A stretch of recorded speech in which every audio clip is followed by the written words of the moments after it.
स्वागत है आप सभी का फिर से एक नए वीडियो में। तो आज हम लोग देखेंगे ज्योग्राफी का भूगोल का very very important question answer. तो चलो हम लोग वीडियो को स्टार्ट करते हैं। तो हम लोग समझ नहीं पाते और डायरेक्ट हम लोग क्वेश्चन आंसर देखते हैं, ठीक है।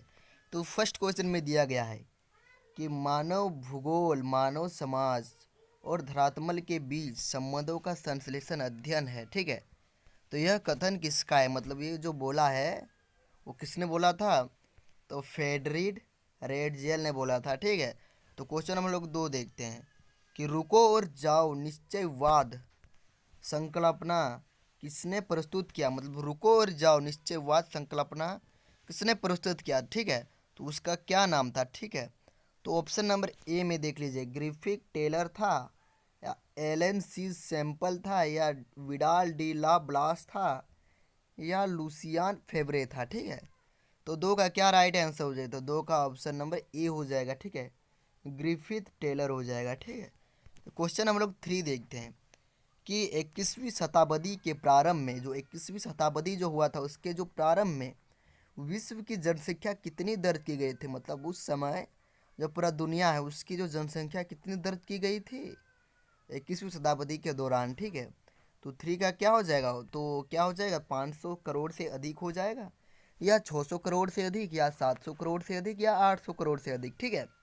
तो ये 3 का जो राइट आंसर जो हो जाएगा वो 600 करोड़ से अधिक हो जाएगा, ठीक है। तो क्वेश्चन हम लोग 3 देख ले, नहीं 4, कि निम्नलिखित में से मानव विकास सूचकांक का निर्माण किसने किया? जो मानव विकास जो सूचकांक है उसका किसने दिया था, ठीक है। तो डॉक्टर महबूल उल हक ने वो दिया था, या डॉक्टर अमर्त्य सेन, या डॉक्टर मनमोहन सिंह, या एडम स्मिथ ने बोला था, ठीक है। तो इसका जो राइट जो आंसर हो जाएगा 4 का, वो हो जाएगा ऑप्शन नंबर ए हो जाएगा। ऑप्शन नंबर ए में क्या दिया गया है? तो ऑप्शन नंबर ए में दिया गया है 4 का डॉक्टर महबूब उल हक, यही इसका राइट आंसर हो जाएगा, ठीक है। तो क्वेश्चन हम लोग 5 देख लेते हैं कि मानव विकास के मुख्य उपागमों के किसे सम्मिलित नहीं किया गया, मतलब किसको सम्मिलित नहीं किया गया इसमें, ठीक है। तो 5 का क्या हो जाएगा? तो 5 का क्या राइट आंसर हो जाएगा? तो उत्पादनता उपागम को नहीं किया गया है, ठीक है। तो क्वेश्चन हम लोग 6 देख लेते हैं कि जंग का कटोरा निम्नलिखित में से किस क्षेत्र को कहा जाता है, मतलब जंग का कटोरा निम्नलिखित में किस क्षेत्र को कहा जाता है, ठीक है। तो किस 6 नंबर में बहुत इंपॉर्टेंट क्वेश्चन से पूछा जा रहा है, ठीक है। तो ऑप्शन नंबर ए में महान झील क्षेत्र, या पीट्सबर्ग क्षेत्र, या अलाबामा क्षेत्र, या अल्टीलांटिक तट क्षेत्र। तो इसका राइट आंसर हो जाएगा 6 का, जो ऑप्शन नंबर बी हो जाएगा। क्या हो जाएगा? बी में पीट्सबर्ग क्षेत्र, ठीक है। तो क्वेश्चन हम लोग 6 देख लेते हैं, ठीक। 7 के आयात निर्यात के मूल्य के अंतर को कहते हैं, क्या कहते हैं? क्वेश्चन हम लोग 7 देखते हैं कि आयात निर्यात के मूल्य बीच मूल्य में अंतर को क्या कहते हैं। तो 7 का क्या हो जाएगा? तो 7 का ऑप्शन नंबर ए हो जाएगा, व्यापार संतुलन, या असंतुलित व्यापार, या विलोम व्यापार, या अनुकूल व्यापार संतुलन। तो इसका राइट आंसर हो जाएगा वो व्यापार संतुलन हो जाएगा, ठीक है। तो क्वेश्चन हम लोग 8 देखते हैं कि हिमाचल छादित क्षेत्र में स्लेज गाड़ी को खींचने के लिए किन पशुओं की मदद की जाती है, ठीक है। मतलब इसमें किस गाड़ी की मदद की जाती है, ठीक है। तो इसका राइट आंसर हो जाएगा कुत्तों और रेंडरियो का, या घोड़ा या गधों का, या ऊँटों या जिराफ का, या बैलों एवं भैंसों का। तो इसका right answer option number A हो जाएगा, कुत्तों एवं रेंडेरियो का, ठीक है। क्वेश्चन हम लोग 9 देखते हैं कि इनमें से कौन सा देश सार्क देश में शामिल नहीं है, मतलब सार्क में जो वो शामिल नहीं है, ठीक है। कौन सा देश है, ठीक है। उस देश का क्या नाम है? भारत है, पाकिस्तान, मालदीव, अफगानिस्तान। तो 9 का क्या हो जाएगा? तो 9 का जो अफगानिस्तान जो है वो सार्क के देश में शामिल नहीं है, ठीक है। तो क्वेश्चन हम लोग 10 देखते हैं कि भारत की जनगणना के अनुसार, भारत के जो जनगणना के अनुसार ये पूछा जा रहा है कि जनगणना के अनुसार निम्नलिखित में से कौन सी एक विशेषता नगर की परिभाषा का अंग नहीं है, ठीक है। इसमें से जो कौन नहीं है, ठीक है।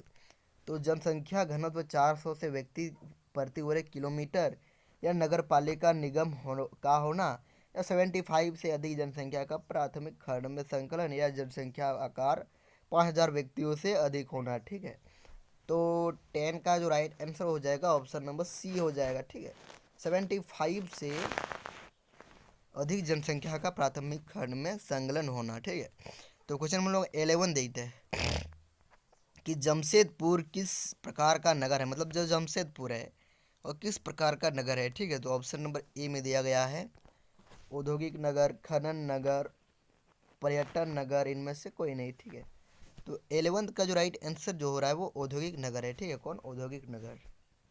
क्वेश्चन हम लोग को 12 देखते हैं कि टुंडा क्षेत्र में एरिस्कमो द्वारा बर्फों के टुकड़ों से गए घर को क्या कहा जाता है। ठीक है, तो उसको क्या कहते हैं, तो 12 का क्या हो जाएगा, तो 12 का ऑप्शन नंबर ए हो जाएगा।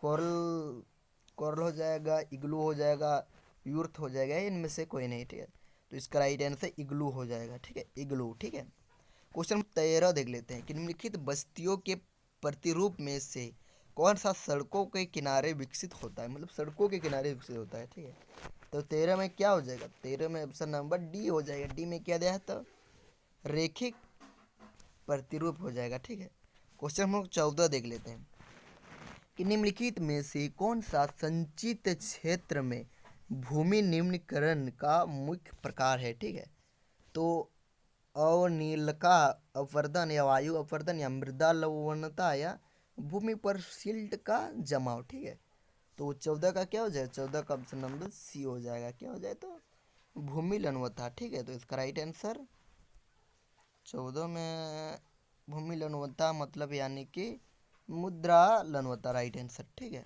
क्वेश्चन हम लोग 15 देखते हैं कि सामूहिक कृषि को सोवियत संघ में किस नाम से जाना जाता है, मतलब जो रूस है उसमें जो किस नाम से जानते हैं सामूहिक कृषि को। ठीक है, तो एजेंडा के नाम से, या कोलख कोलक खोज, या ट्रप फार्मिंग, या पुष्पोत्पादन। ठीक है, तो 15 का क्या हो जाएगा, तो खोज कहा जाता है। ठीक है, तो इसका राइट आंसर ऑप्शन बी हो जाएगा। ठीक है, क्वेश्चन नंबर 16 देखते हैं कि जल संसाधनों का एक संरक्षण क्यों जरूरी है, मतलब जो जल संसाधन है वो क्यों जरूरी है। ठीक है, तो जल की कमी के लिए, या बढ़ती मांग और तेजी और फैलते हुए प्रदूषण की दृष्टि से, या स्थानीय और सुविधा असमानता, या उपयुक्त सभी। ठीक है, तो 16 का क्या हो जाएगा, 16 का उपयुक्त डी हो जाएगा, उपयुक्त सभी। ठीक है, क्वेश्चन हम लोग 17 देखते हैं कि स्वर्ण कोलर किस कहे जाने वाले व्यवसाय किस सेक्टर के उप विभाग होते हैं। ठीक है, तो 17 में क्या आ जाएगा, 17 का ऑप्शन नंबर सी हो जाएगा। ठीक है, इसको हम लोग तृतीयक सेक्टर के नाम से जानते हैं।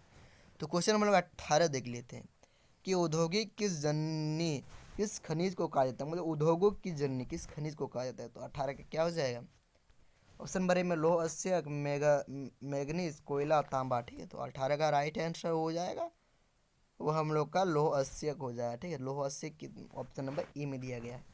तो क्वेश्चन हम लोग 19 को देखते हैं कि निम्नलिखित में से किस स्थान पर पहला परमाणु ऊर्जा स्टेशन स्थापित किया गया, मतलब पहला परमाणु ऊर्जा स्टेशन किस स्थान पर।